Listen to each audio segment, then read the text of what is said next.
Tiga,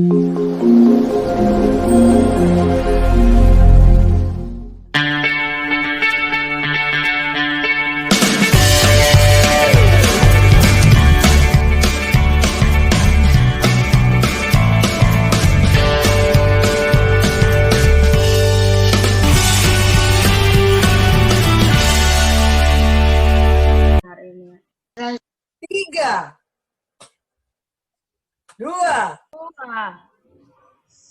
Satu. jreng jreng. Hai. Siapakah gerangan di sana? Salwa. Hai Salwa, silakan. Panggung ini milik kamu. Oke, Assalamualaikum warahmatullahi wabarakatuh.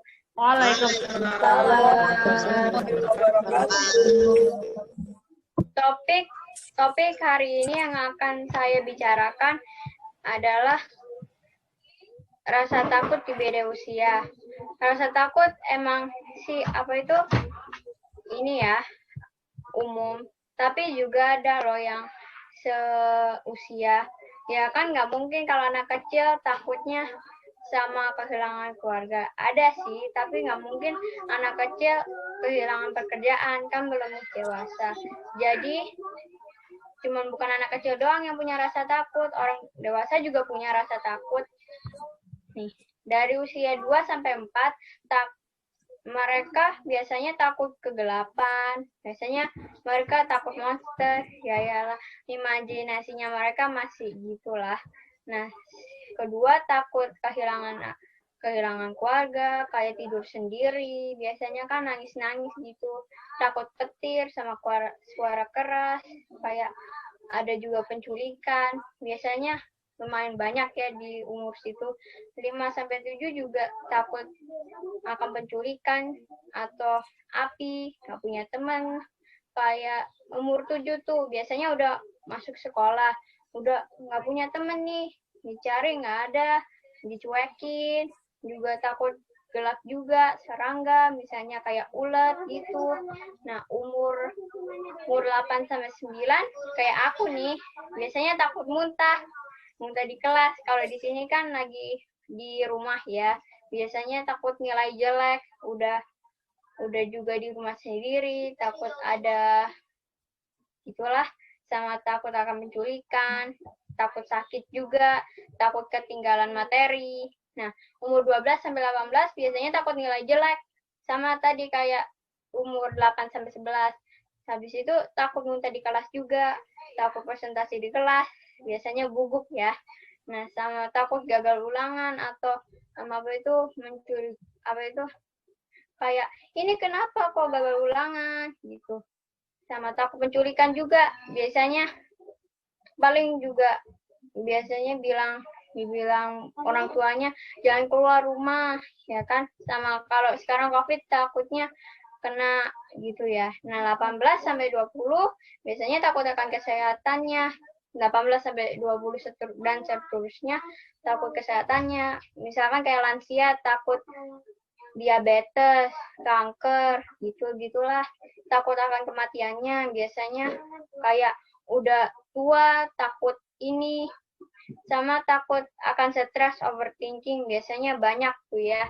Takut tidak punya pekerjaan, ditolak lah, nanti takutnya nganggur, nggak punya uang, sama takut kehilangan keluarga, kayak single lah dibilangnya gitu. Nah, sekian gitu aja. Aku sih takut sama ayahku sendiri. Hebat Salwa. Hebat Salwa. Hebat. Ada pertanyaan? Tidak. Ini dong mau tanya Salwa. Simpel juga nih soalnya. Ya, Miss. Oke, topiknya Salwa ini keren banget ya, tentang rasa takut, dan tadi udah dijelaskan sama Salwa kalau setiap manusia itu punya rasa takut tapi pasti beda-beda tingkatannya. Nah, kalau Salwa sendiri cara overcome atau cara handle rasa takutnya Salwa gimana sih? Biasanya kalau misalnya takut takut nilai jelek atau takut ditinggal di rumah sendirian dan lain-lain, biasanya gimana sama? Ya paling apa itu cuman apa itu udahlah gitu kan, nanti bisa apa itu apa itu jangan tinggi masa lalu, sekarang aja diperbaiki sampai gedenya. Kadang kalau di rumah sendirian ya sama adik biasanya, kalau sendirian ya paling nyapu, tapi kadang nyuci piring. Jadi makanya itu hal-hal yang buat apa itu kecilin kerugian. Tapi kadang juga sama adekku suruh, ayo kak ikut aja, nggak usah di rumah sendirian gitu. Tapi sih udah berarti kebiasaan. lebih ke mindset ya nggak sih? Berusaha untuk nggak mikirin negatifnya ya, pasang mindsetnya yang positif gitu. Kalau misalkan Salwa bisa dan nggak usah takut gitu ya. Oke deh, bagus, hebat Salwa. Kalau aku takutnya ketinggian, Miss. Iya sama, itu namanya biasanya aku aerofobia. Jadi Aku takut sama air. Gimana nih? Salwa Sama bolong-bolong. Trifofobia. tribofobia. salah. Mayo takut sama air. Sama air. Berarti nggak tahu mandi. Gak mandi dong tiap pagi. Mayo katanya pernah berenang tuh. Mayo katanya pernah berenang. Kok takut air? Gak takut air, aku takut ayah. Kalau takut air mandinya gimana? Iya, kalau takut air mandinya gimana? Aku takut penculikan, aku. Air. Tahu gak? Aku penculikan. Aku nggak berani naik Takutnya mobil, jatuh. tapi naik pesawat mah biasa aja, santai. Aku paling nggak Biasanya kalau bisa kalau fobia ketinggian, Miss. Aku justru takut sama ketinggian yang Ayo takut sama air katanya. biasanya kalau takut sama ayah sih paling takutnya dimarahin atau ngapain ke situ, ngapain ke situ, atau nggak boleh makan di situ, makannya di sini gitu. Beberapa bagian aku takutnya karena ayahnya marah-marah, cuman kadang kayak kalau nilaiku jelek kayak bagus ya, intimidasi. Artinya bagus. Bukan intimidasi itu namanya, beneran gak enak rasanya. Sama. Naik lift loh, Farel takut naik lift. Ya Allah, ya nggak apa-apa, kadang kan juga jatuh, jadi negatif lah. Cuman ya jangan dibikin. Ada yang takut laut, ada yang takut domba. Kan namanya Boleh di-unmute dulu?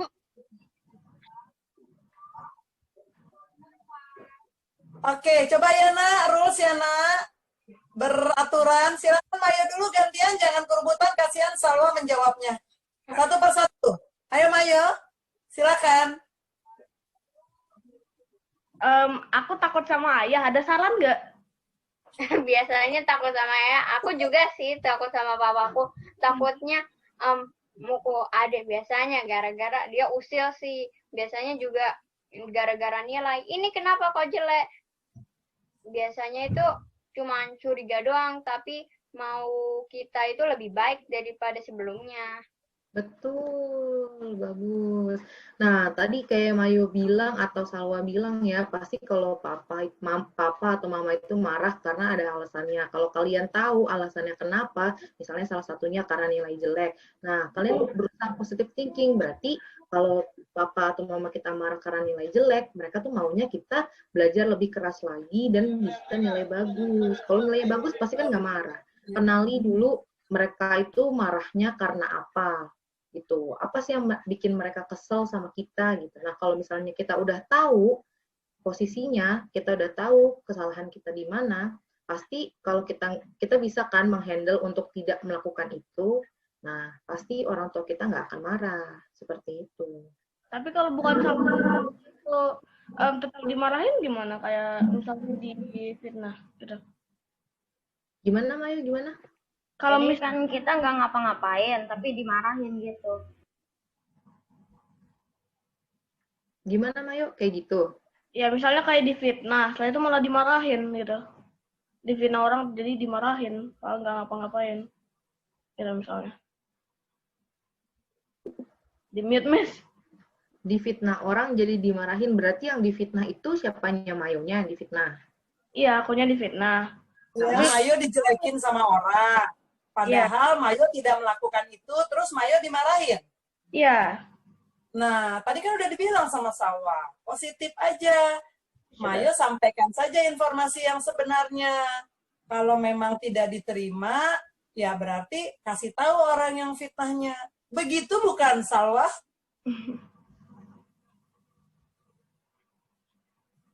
Ayo, Salwa. Jadi cari tahu alasannya dulu. Biasanya yang paling sering kita dimarahin, jangan main HP mulu, gitu.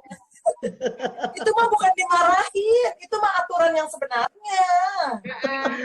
Atau enggak paling, ini kenapa nggak cuci piring, ini kenapa nilainya jelek, atau enggak, udah belajar dulu daripada gitu. Misalnya juga keluar main, nanti sakit loh, gitu. Atau enggak kalau nanti melanggar biasanya sakit beneran. Oke, Mayo, sudah Mayo? Udah, makasih. Ya, terima kasih Mayo. Oke, the next. Tadi ada Ken tadi. Silakan Ken. Iya benar Damar. Jadi kalau parents kamu sedang mengingatkan, itu artinya sayang. Kenapa kamu nggak boleh main handphone? Satu, kalau keseringan lihat handphone, matanya sakit. Kalau keseringan lihat handphone, nanti pikirannya jadi apa ya? Aneh-aneh gitu. Iya, jadi yang seperti yang di situ. Misalkan kayak di handphone itu main game, terus main game itu yang berkaitan dengan kekerasan. Jadi kamu tuh kepengennya mukul-mukul orang. Jadi gimana ya? Dampaknya itu lebih banyak negatifnya daripada positifnya.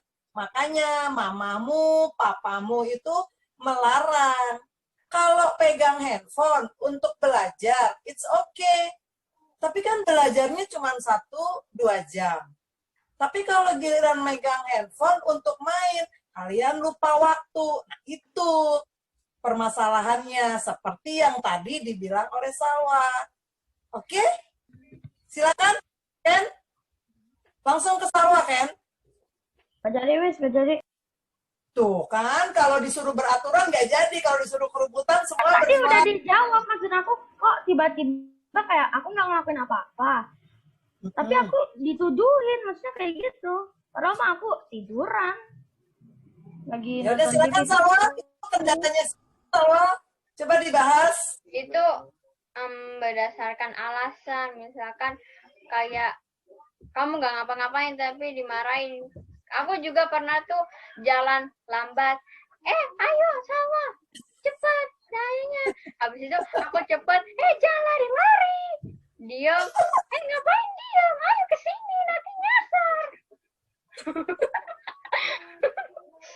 Terus kayaknya Salwa sering banget loh.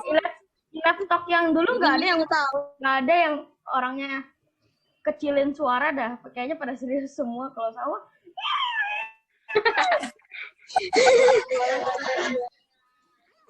Kayak serba salah. Oke, berikutnya Raihan. Silakan Raihan. Ada pertanyaan untuk materi Salwa hari ini. Gak ada, gara-gara. Nggak ada. Bye-bye aja. Nggak ada. Yang lain, silakan. Oh ya, Ayo, nih, ini aku punya satu reminder. Apa tuh Silakan. Salwa? Keren Jangan nih. terlalu takut sama dunia. Open mic dong. Takutnya sama Salwa, Allah. Salwa. Salwa, Ya, kamu sama mau Tuhan jadi aja. autor nggak? Kamu mau jadi penulis nggak, Salwa? Kamu bagus loh. Cerpenis, Kamu bagus loh kalau jadi penulis, bikin buku. Di papa ada mama. penulis abadi. Asik. Oke, silakan Novan. Ada yang mau disampaikan untuk Salwa? Pertanyaan atau tanggapan dari yang disampaikan oleh Salwa tadi? Silakan. Novan. Enggak, udah.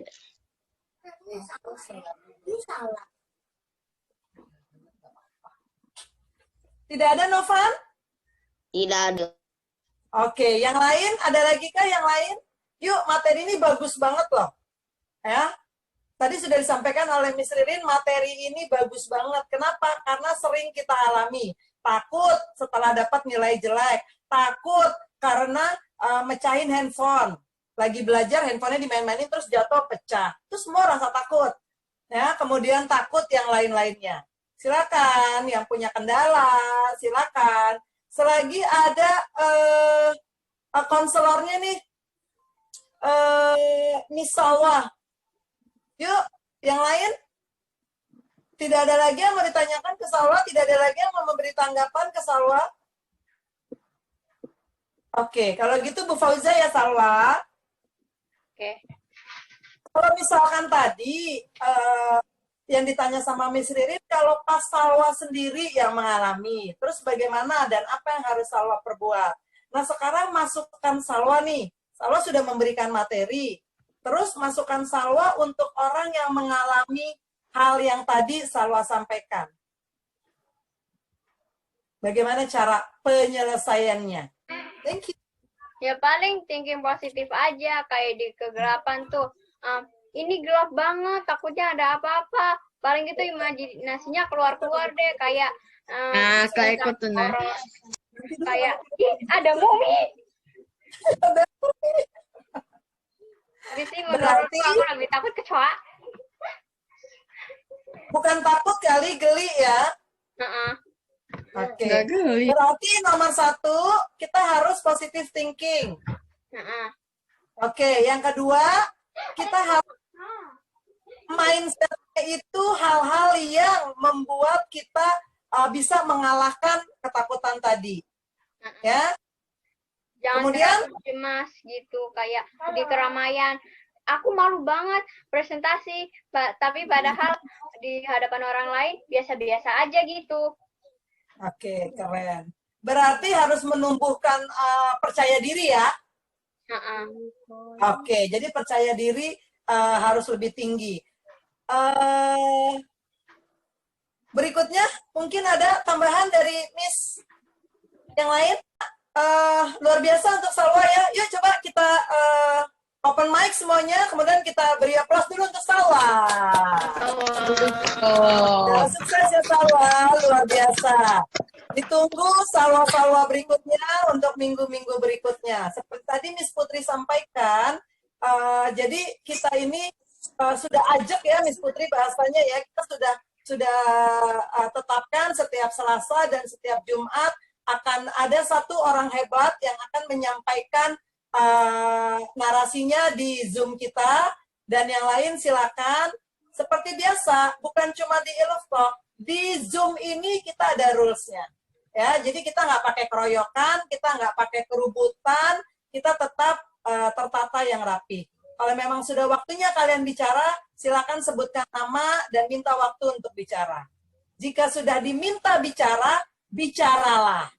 Ya, jadi supaya enak. Karena kalau semuanya ngomong, itu beda seperti di kelas. Di kelas kelihatan, kalau di Zoom ini saya ngeraba-raba. Itu suara siapa, suara siapa. Karena semuanya serba terbatas. Oke guys, demikian Iluftalk hari ini. Luar biasa untuk presenternya. Semoga di berikutnya makin luar biasa lagi. Kalau begitu, kita thank you ya Salwa ya. Ya, Mi.